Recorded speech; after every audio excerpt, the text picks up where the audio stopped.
सावंत साहेबांनी बाबांच्या केसमधल्या टेम्पो ड्रायव्हरचं डेथ सर्टिफिकेट पाठवलंय। दादासाहेब, तुम्ही ही केस समजून घेतलीत म्हणून मी एसीपी सावंत तुमचे आभार मानतो। व्हॅलेंटाईन डेशी तसा माझाही काही संबंध नाही आणि आई म्हणतात तेही बरोबर आहे। हे निमित्त साधून काही वात्रट मुलं मुलींना त्रास देतात, पण सगळीच मुलं काही तशी नसतात। हा सगळा इव्हेंट, ही जागा यूथ साठी आहे ना। प्रेमाला वय नसतं, माणूस म्हातारा होतो, त्याचं मन नाही कधी म्हातारा होत। तुम्ही ज्यांना शोधताय त्यांचं नाव उमा आहे का? हो हो। अहो पण अंकल, त्या उमा आल्यात, त्या तुमची वाट पाहत आहेत। काय ग?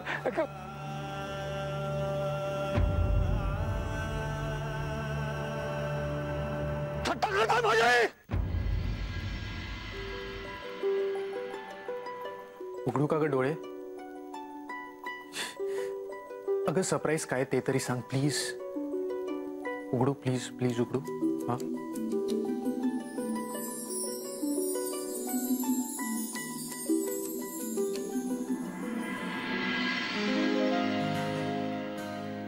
थँक्यू। थँक्स कशाबद्दल? उद्याची तयारी केलीस? उद्या काय? उद्या हा केली, सगळी तयारी व्यवस्थित झाली आहे। फर्स्ट क्लास होणार आहे मीटिंग। How unromantic. उद्या व्हॅलेंटाईन डे आणि तू मीटिंगला जाणार? कसला व्हॅलेंटाईन डे? ते रिकाम तिकडे पोरांचं फॅड येते आणि मार्केटिंग वाल्यांना त्यांचा फायदा होतो, बस एवढंच। ती एक बाजू झाली रे, पण प्रेमिकांच्या जीवनात आनंद निर्माण करणारा हा दिवस व्हॅलेंटाईन डे। अरे mother's day, father's day, friendship day हे आपण का साजरे करतो? नात्यातला दुरावा दूर करण्यासाठी। तसाच हा व्हॅलेंटाईन डे एन्जॉय करू। अभि खरं तर तू अस्मिताला खुश करायला हवंस। एक काम कर, गुलाबाचा गुच्छ तिच्या समोर धर आणि म्हण, दिल लगाया तो समझ आया, दिल लगी किसे कहते हैं। हाँ म्हण। ओके। दिल लगा तो समझ आया। दिल लगाया रे। हाँ लगाया। हाँ, दिल लगाया तो समझ आया, दिल लगी किसे कहते हैं। क्या बात है यार, वाह, कुठून सुचतं काय तुला? हाँ काय, फ्रेंडला फ्रेंडच्या मनातलं सगळं कळतं। आणि एक सांगू, अस्मिताला तिच्या कामात रिलीफ तूच द्यायला हवास। तू एक काम कर, मस्तपैकी तिला लॉंग ड्राईव्हला घेऊन जा त्या रोमॅन्टिक ठिकाणीने। म्हणजे रोमॅन्टिक ठिकाण म्हणजे जिथे तुम्ही दोघंच असाल। मस्तपैकी सरप्राईज दे आणि तिला खुश कर। काय समोरच्यालाही समजायला हवं ना। एवढाच नको, मी विचारलं होतं तिला, लाजली ती लाजली? हो, पण तेवढा तिला फोन आला। मला वाटतं आता पुढचं काय ते प्लॅनिंग तूच कर। मी काय म्हणते, जमलं तर आजच घेऊन जा ना। आणि मग ती कशी खुश झाली ते मला सांग, चालेल?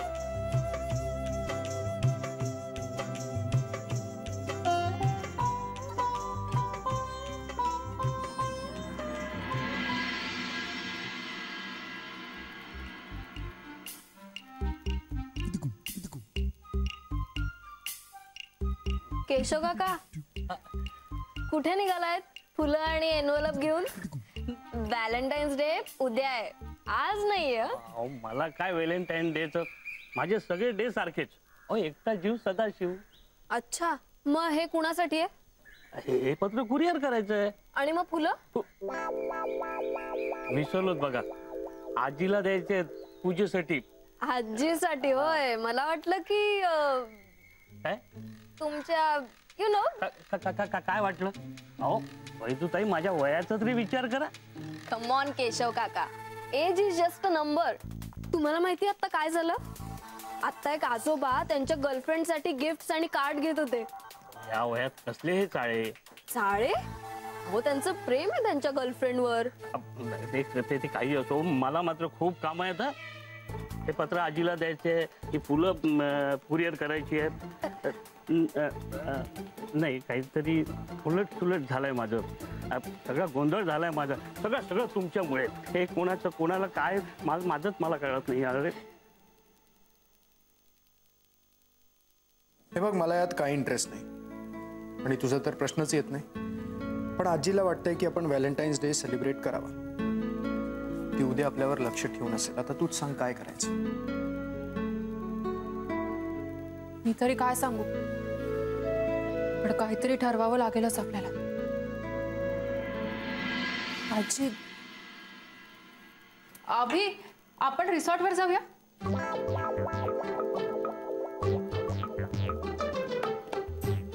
काय काय म्हणालीस?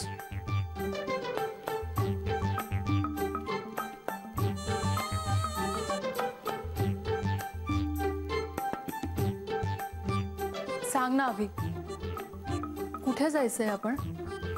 तू सांग ना. रिसॉर्टवर जायचं की आपल्या फार्म हाऊसवर जायचं? लग्नानंतरचा पहिलाच व्हॅलेंटाईन्स डे. तू म्हणशील तिथे जाऊ. मी काय सांगणार, तू ठरव. तू ठर. मी संध्याकाळी फोन करेन, कळव. अभि, फोन. बाय.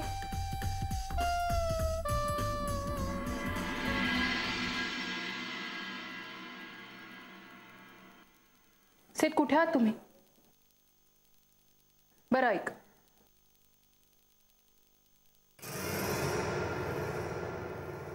डिटेक्टिव्ह बाईंना बरा वेळ मिळाला त्यांच्या केसमधून.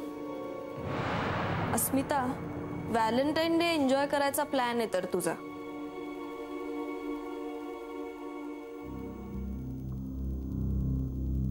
हा हिम्मतचा केस पेपर आहे. फोटो फारसा क्लिअर नाही आहे त्यात. त्याचे फोटो मी तुम्हाला आणि दाजींना पाठवले. हा असा दिसणारा माणूस कुठेही दिसला तरी लक्ष ठेवा.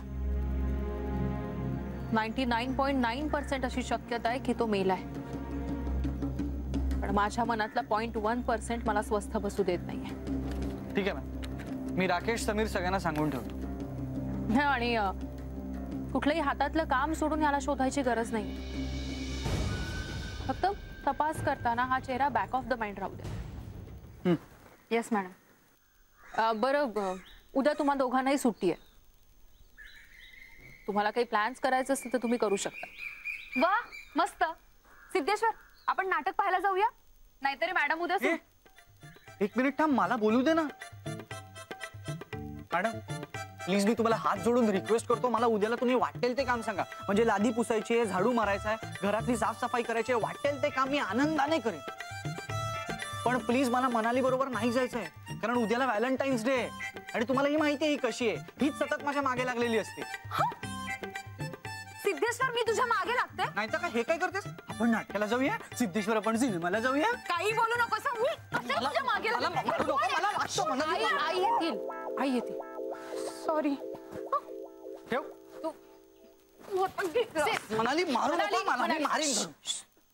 मॅडम, तुम्ही त्याला कधीच काही बोलत नाही. मॅडम, मी तुला सिंहलीत सांगितलं का शांत बस म्हणून. एक मिनिट, बास झालं आता, बास झालं. हिला ना पुन्हा शाळेत घातलं पाहिजे.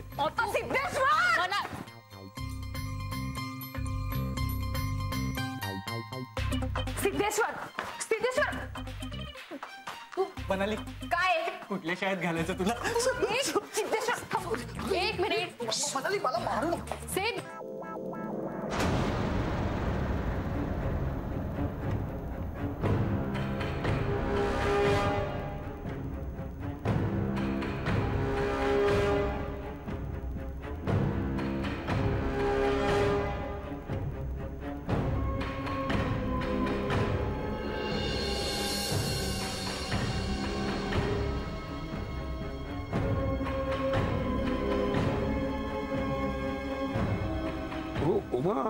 उमा माझी उमा राहते का इथे? इथे नाही, इथे उमा कोणीच नाही राहत. कोण म्हणाल तुम्हाला? ती ती ती म्हणाली मला घेऊन आली इथे. ती कोण? अस्मिता, मी यांना आणलंय. मला आईने हाक मारली म्हणून मी गेले होते. तू मला म्हणालीस माझी उमा इथे आहे म्हणून. इथे तर कुठे दिसत नाहीये. काका खोटं का बोललीस तू माझ्याशी? नाही गिरीश अंकल, मी तुम्हाला असं नव्हतं म्हटलं की मी तुम्हाला उमाकडे घेऊन जाते. मी तुम्हाला म्हटलं की मी तुम्हाला अशा जागी नेते जिथे गेल्यावर तुम्हाला तुमची उमा नक्की सापडेल. ही माझी वहिनी अस्मिता. ही तुमच्या उमाला नक्की शोधून काढेल. हो ना अस्मिता? फार हुशार प्रायव्हेट डिटेक्टिव्ह आहे ती. Private detective? इतक्या वर्षात पोलिसांना नाही जमलं, ही काय करणार आहे? वैदू, त्यांना जर इथे यायचं नव्हतं तर का आणलंस? काका प्लीज थांबा, एकच मिनिट थांबा प्लीज. इकडे. अगं दरवर्षी हे गिरीश अंकल व्हॅलेंटाईन डेला लव्हर्स पार्क मध्ये त्यांच्या उमासाठी वाट बघतात. हो ना, दरवर्षी वाट बघतोय मी. आज 20 वर्ष झाली. गेली 20 वर्ष मी न चुकता त्या ठिकाणी जातो आणि वाट बघतोय माझ्या उमाची. पण ती काही केल्या येतच नाहीये. हे शेवटचं वर्ष. आता या वर्षी ती नाही आली ना तर जे मी मनात ठरवलंय ना तेच करणार. अस्मिता अगं बोल त्यांच्याशी. या वर्षी जर त्यांना उमा भेटली नाही ना तर स्वतःच्या जीवाचा काहीतरी बरं वाईट करून घेण्याचा विचार आहे त्यांचा. म्हणूनच तर मी त्यांना इथे बोलावलंय. काका, तुम्ही आता इथे आलायत ना, मग प्लीज एकदा मॅडमशी बोला तरी. कशाला? सगळी माझी चेष्टा करतात तशी तुम्ही करणार? भीती भीती बघून माझ्याकडे हसतात तसे तुम्ही हसणार? नाही काका. नाही काका, तुम्ही आम्हाला वडिलांसारखे आहात आणि इथे कोणी तुमच्यावर हसणार नाही. तुमची चेष्टा सुद्धा नाही करणार. तुम्ही बसा ना प्लीज. काका प्लीज प्लीज बसा. आमच्या परीने शक्य तेवढी सगळी मदत करू आम्ही तुम्हाला. प्लीज.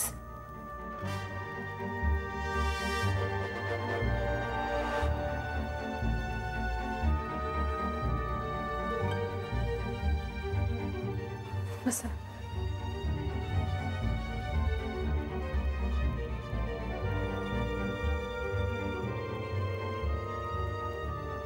थँक्स अस्मिता. बसा काका, मी पाणी आणते तुमच्यासाठी.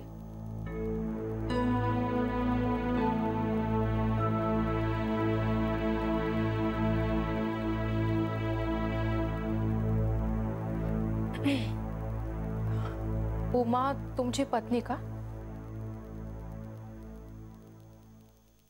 नाही, पण बायको होणार होती ती माझी. हो, म्हणजे पण ते काही झालं नाही. 10 वर्ष आम्ही एकमेकांवर मूक प्रेम करत होतो. आणि मग एका क्षणी आम्ही एकमेकांकडे व्यक्त झालो, बोललो एकमेकांशी. आमच्या दोघांच्याही सुखी संसाराची स्वप्न पाहिली. अचानक आमची एकदम ताटातूट झाली. 10 वर्ष मूक प्रेम म्हणजे ऐकायला थोडस विचित्रच वाटतंय ना. आणि त्याला कारण ही तसंच आहे. माझी स्टुडंट होती ती. बीकॉमच्या फायनल इयरला होती. मी त्यावेळी इकॉनॉमिक्स आणि स्टॅटिस्टिक्सच्या प्रायव्हेट ट्युशन्स घ्यायचो. माझ्या क्लासला यायची ती. खूप आवडायची मला ती. खूप आवडायची.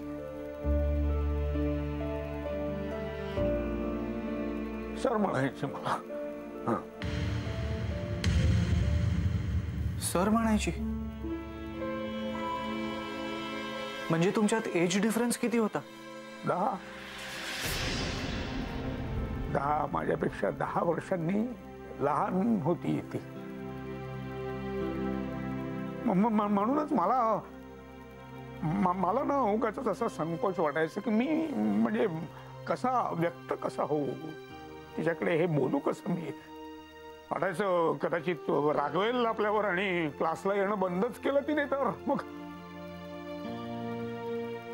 त्यामुळे माझं प्रेम तसं त्यावेळी अव्यक्तच राहिलं. वाटलं होतं परीक्षा संपल्यानंतर धीर करून बोलू तिच्याकडे आपण. पण परीक्षा संपल्यानंतर ती आलीच नाही, भेटलीच नाही मला. 1984 सालची गोष्ट आहे. हो, 84. पण तुम्हाला तिच्या घरचा पत्ता माहित असेल ना? तुम्ही तिथे चौकशी नाही केली? मुंबईत कुठे राहत होती मला काहीच माहित नव्हतं. काहीच माहित नव्हतं. माझ्या आयुष्यात न गेली ती, पण माझ्या मनात कधीच नाही गेली. तिच्या आठवणींवरती तर जगत होतो मी. 40शी ओलांडली मी, तरी लग्न नव्हतं केलं मी. हो. आणि अचानक मला ती पुन्हा भेटली. 21 वर्षांपूर्वी 14 फेब्रुवारी 1994ला. त्याच लव्हर्स पार्क मध्ये.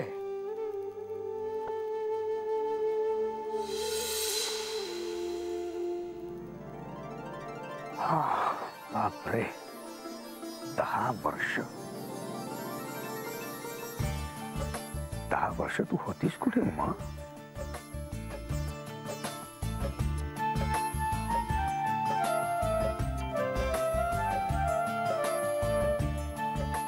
आणि तूही अजून लग्न केलेलं नाही.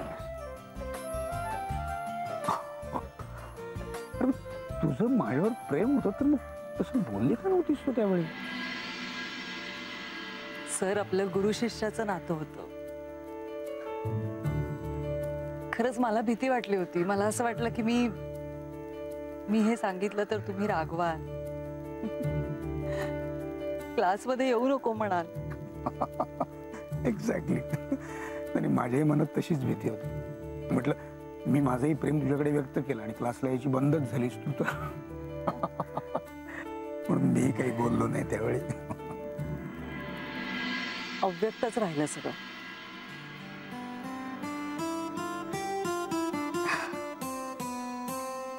पण खरं सांगू का सर, आपल्या आवडत्या माणसाकडे आपलं मन धाव घेतच. मी तरी कशी अपवाद असणार? इतक्या वर्षात मी नाही विसरू शकले तुम्हाला. मग पुण्यात नोकरी लागली, तिकडे सेटल झाले. आज कामानिमित्त इथे मुंबईत आले. आणि खरंच सांगते, ही जागा ना अक्षरशः अशी डोळ्यासमोर येत होती माझ्या. तुम्हाला आठवतंय ना आपल्या क्लासचं गेट टुगेदर केलं होतं सर इथे आपण. आपल्या लास्टची सेंड ऑफ पार्टी केली होती आपण. राईट. त्या सगळ्या आठवणी अस्वस्थ करायला लागल्या काल इथे, आणि चक्क तुम्ही भेटलात. खरं सांगू का, या आपल्या भेटीमागे नक्कीच देवाचे काहीतरी संकेत असणार. खूप वाट पाहिली मी तुझी उमा, खूप वाट पाहिली. पण आता मला सोडून जाऊ नकोस प्लीज. आणि तुझी ती नोकरी सोडून दे, सोडून टाक. नोकरी सोडून काय करू? काय करू म्हणजे लग्न करू आपण. हा म्हणजे 40 ओलांडलेला हा नवरा चालणार आहे ना तुला?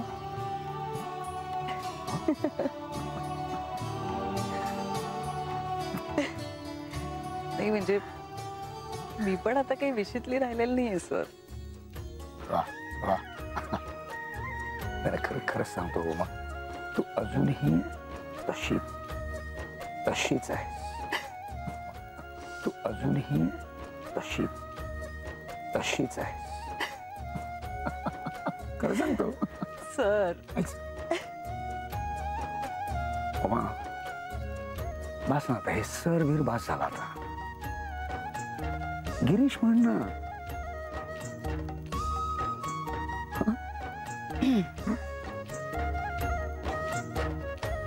नको, मी सरच म्हणणार, कारण मला तेच आवडतं. ठीक आहे म्हण सर. मग मी तुला क्लासमधली मुलं जसं चिडवायची तसं चिडवी ना मग. नाही सर. ना सर चिडवू प्लीज. नाही बघा, चिडवीन मी, चिडवीन बघा.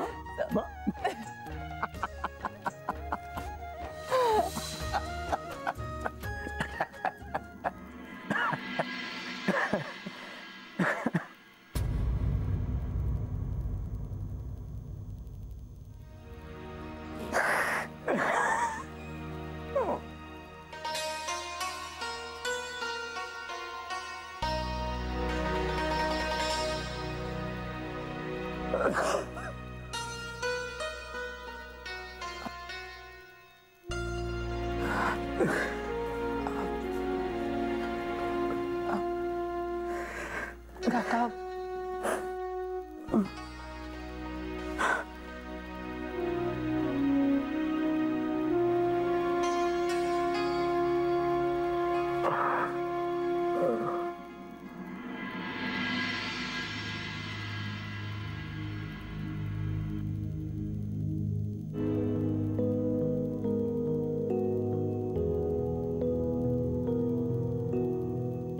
पाणी घ्या.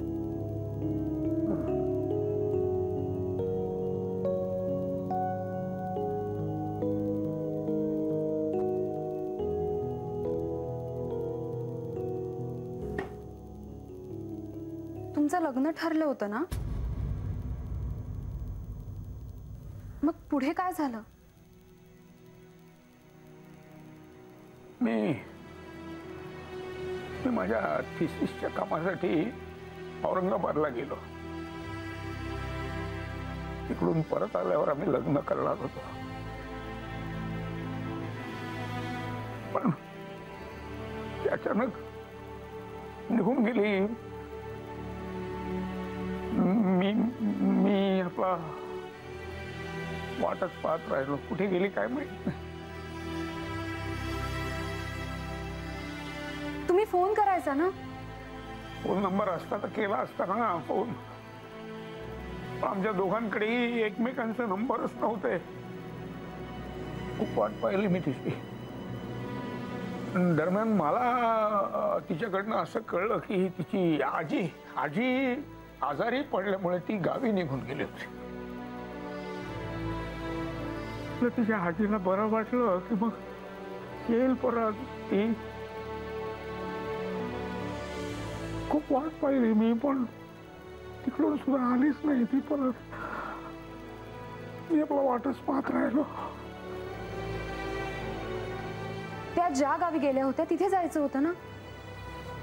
हो, पण त्या गावाचं नाव मला माहित असतं तर इतकी वर्ष झुरत राहिलो असतो का मी तिची वाट पाहत. पण मग काका नंतर त्यांनी तुम्हाला फोन करण्याचा प्रयत्न का नाही केला? मी कसं सांगू, मी कसं सांगू बे? तुम्ही मला तेच विचारताय प्रश्न जे पोलिसांनी मला विचारले, तेच विचारताय. काका तसं नाहीये, ते फक्त त्यांच्या मनातल्या शंका विचारतायत तुम्हाला. मी मूर्ख आहे का मॅडम?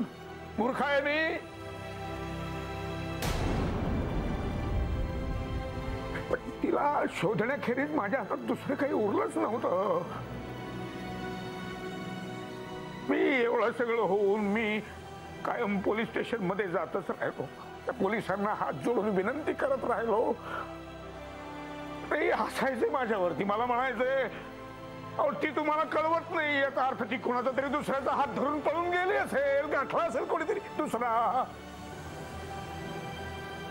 पण नाही नाही, माझी माझी माझी उमर तशी नाही. माझी खात्री आहे माझी उमर तशी नाहीये.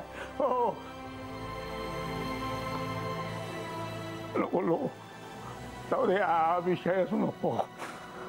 आणि तुम्हाला का सांगतोय मी हे सगळं मला कळत नाहीये. का सांगतोय मी तुम्हाला? सेठ म्हणाले जा त्यांच्यासोबत, त्यांना घरी सोडा. काका काका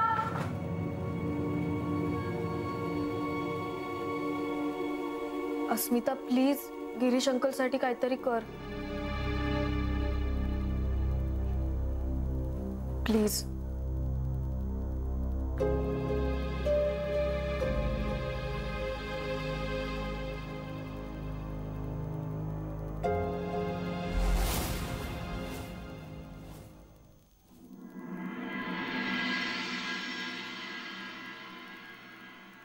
अस्मिता, तू मदत करशील ना गिरीश अंकल ना? अस्मिता, काहीच ठरत नाही अजून. म्हणजे एकदा असं वाटतं की कदाचित त्या मुलीने काकांना फसवलं असेल तर, किंवा दुर्दैवाने जर तिचं काही. पण नक्की काय झालंय हे तरी कळायलाच हवं आपल्याला. अस्मिता, तू म्हणतेस ना शोधलं की सापडतच. मग प्लीज या गिरीश अंकलच्या उमाला शोधून काढणं. आणि हो, आज उद्या मध्येच, नाहीतर. Excuse me. बोला भी. हा अस्मिता, उद्याच्या प्रोग्रामचं काय ठरलं? ऍक्च्युली अभि मला जरा. कळलं मला. डिटेल्स नको आहेत. उद्या तू तुझी केस सॉल्व कर, मी माझी मीटिंग अटेंड करतो. आणि तसंही मला काही फरक पडत नाही. पण आजीला काय सांगायचं ते तूच सांग. यावेळी मी ती जबाबदारी घेणार नाही.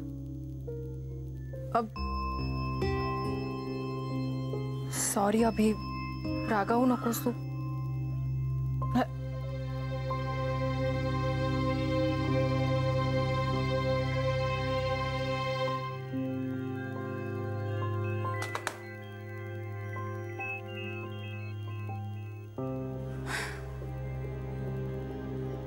अस्मिता, सॉरी, तुझा आणि दादाचा काही प्रोग्राम ठरला होता का? म्हणजे आता माझ्यामुळे दादा तुझ्यावर चिडला असणार आहे. Really sorry.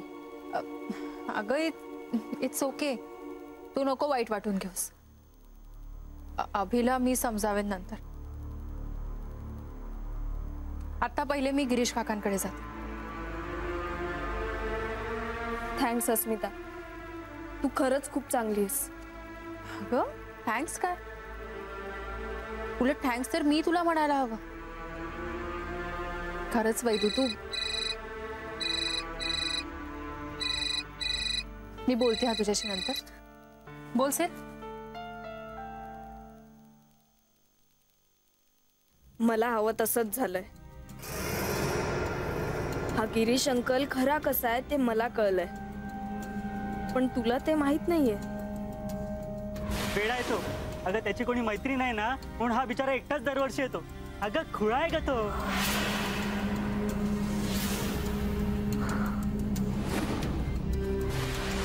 खुळा कसला?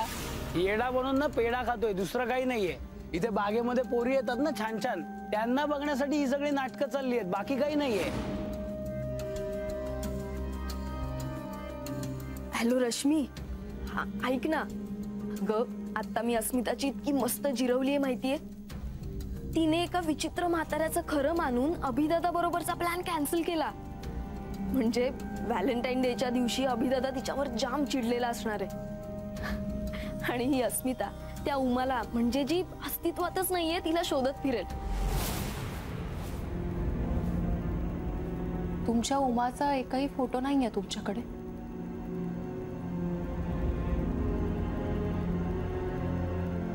मोबाईल नंबर असेल ना, म्हणजे आठवतोय?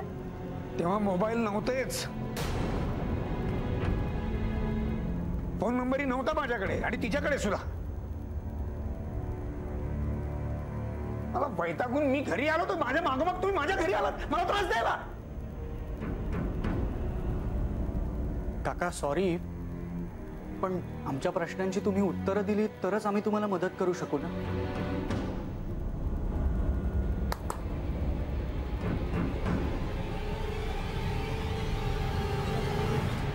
काय म्हणतायत आता? दाजी असं सांगतायत की आमच्या मॅडम तुमच्या उमाला नक्की शोधून काढतील.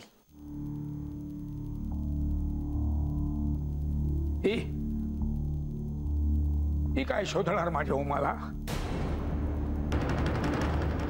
नाही, सॉरी सॉरी, जेवढी चेष्टा या विषयावर मी सहन केले ना तेवढी खूप आहे. माझ्या आता सहनशक्तीच्या पलीकडे आहे सगळं. मी सांगितलंय तुम्हाला, माझ्याकडे तिचा फोटो नाहीये आणि आमच्या दोघांकडेही एकमेकांकडे एकमेकांचे नंबरही नाहीयेत. बस. काका तुम्ही म्हणालात फोन नव्हता, पण मग त्या गावाला गेल्यात हे त्यांनी कळवलं कसं तुम्हाला?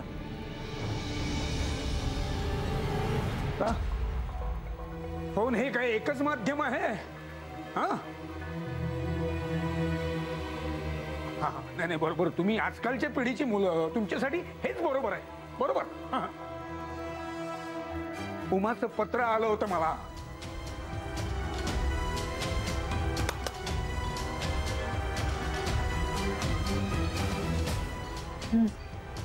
हा पत्र पोस्टाने आलं असेल ना, मग त्याच्यावरती एक मिनिट से मी बोलते त्यांच्याशी.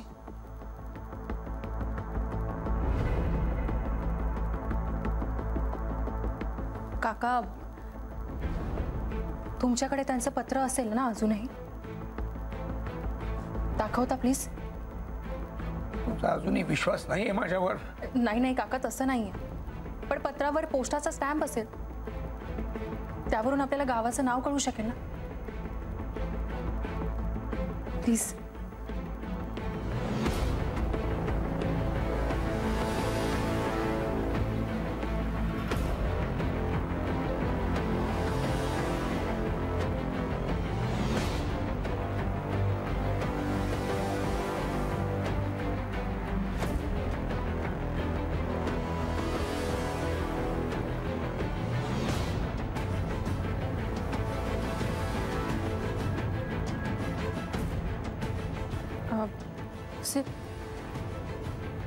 काका तुम्ही काळजी करू नका, आम्ही नक्की शोधून काढू त्यांना.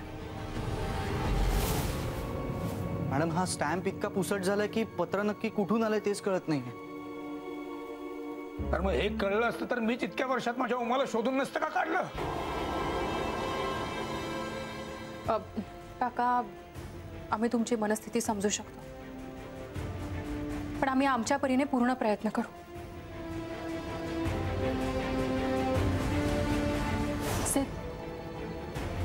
हा पुसट झालेला ठसा आपल्याला मॅग्निफाय करून थोडा ठळक आणि स्पष्ट करता येईल? मी प्रयत्न करतो.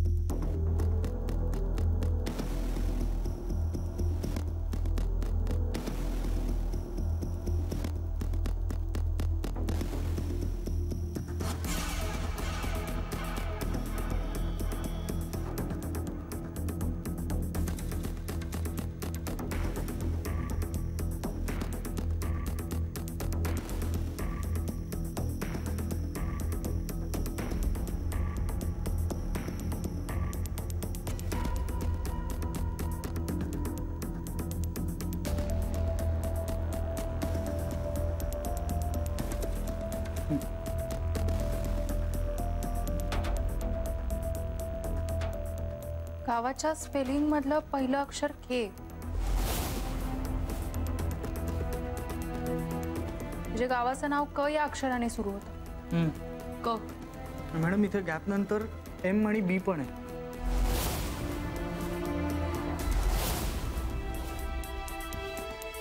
KMB. पण मॅडम मधली अक्षरं कळल्याशिवाय गावाचं नाव कसं कळणार?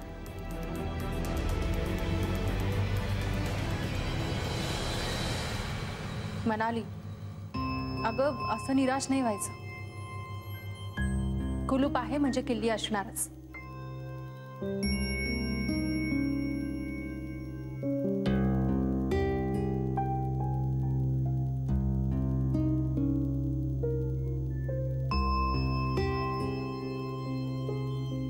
काका, मला माहितीये तुम्हाला त्याच प्रश्नांचा खूप त्रास होतोय. पण आता मी जे काही विचारणार आहे ते या शोधाला पूरक आहे म्हणून विचारते. त्याने आपल्या शोधाला गती मिळणार आहे. नाही, मला पटलंय तू काय म्हणतेस ते. अगदी पटलंय. विचार, तुला काय विचारायचं ते विचार. काहीतरी आता प्रयत्न करण्याखेरीज माझ्या हातात दुसरं काही राहिलेलं नाहीये. विचार. मला सांगा, उमाच्या बोलण्यात कधी तिच्या गावाचा उल्लेख आला होता? नाही. पण मला वाटतं त्या पत्रातल्या मजकुरावरनं आपल्याला काहीतरी अंदाज येऊ शकतो.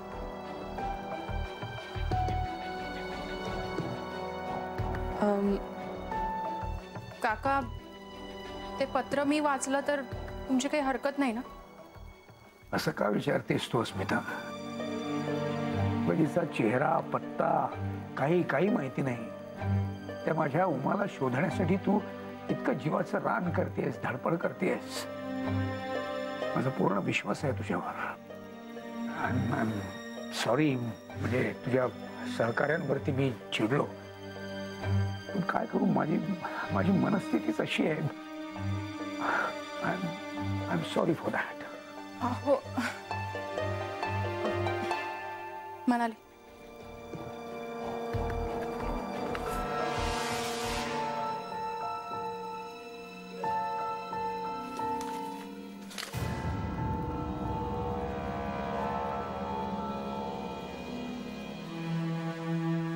मी अचानक न कळवता निघून आले म्हणून तुम्ही रागावला असाल. पण माझी आजी आजारी असल्यामुळे मला जावं लागलं. तिला माझ्याशिवाय कोणीही नाही. मी तुम्हाला तुमच्या सोबत असेल तेव्हा मी काळजी घेईन तुमची. आजीला बरं वाटलं की लगेच येईन मी.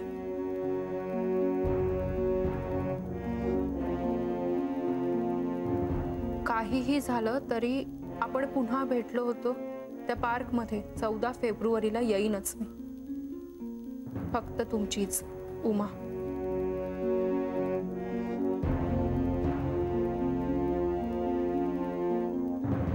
कधीतरी कपाटात उंदीर शिरला आणि त्याने माझ्या उमाची काही अक्षर कुरतडली. काय करू, माझ्या नशिबात उमाच्या आठवणी सुद्धा धड उरलेल्या नाहीत. बस हे एक उमाचं पत्र मी अगदी जीवापाड जपून ठेवलं होतं.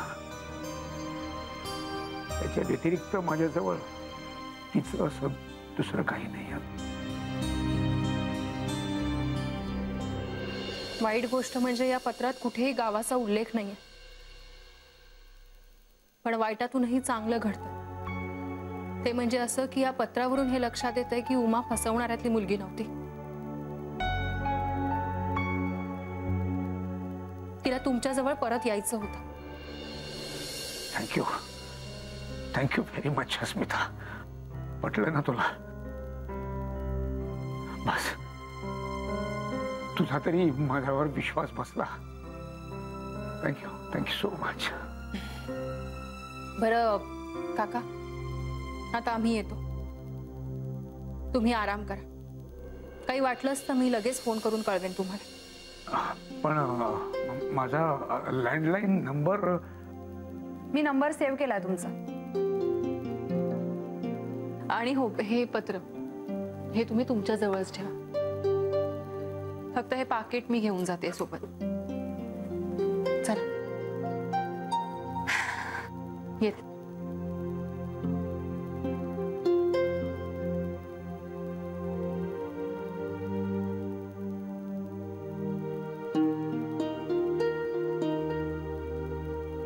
काका काळजी घ्या. येते.